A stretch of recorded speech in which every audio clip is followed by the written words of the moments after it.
Okay, so I am going to make homemade goulash tonight my way. And goulash is one of those dishes that you can make it any way you want to. You can add whatever you want to. I'm going to just do mine. This right here is a pound of deer venison. So I got some venison right here in the pan, and I'm going to brown that up.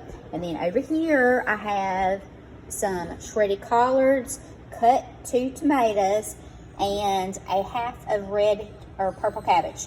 I love the purple cabbage. You can use green if you want to. I like the nutrients and the more of the vitamins in the purple red cabbage more so than the green, so this is what I'm going to use. I also got a can of tomato sauce, and like I said, I got half a bag of collard shredded, and then I cut up 2 big tomatoes. And then I also have my vegetable seasoning mix, and I'm gonna go in here and I put half a stick of butter in the pan, and I'm fixing to mix my vegetables, brown my meat.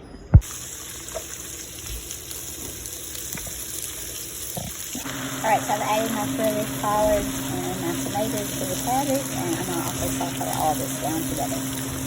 It smells so good. So yummy. So healthy for you. Alright, so now the consistency is like this, and it looks and smells delicious. I'm fixing to add my brown venison meat to it. And I've also made some long grain rice, and we will be putting that on top of that. But you can do noodles, you can do potatoes, you can do whatever. We're just going to put some rice there.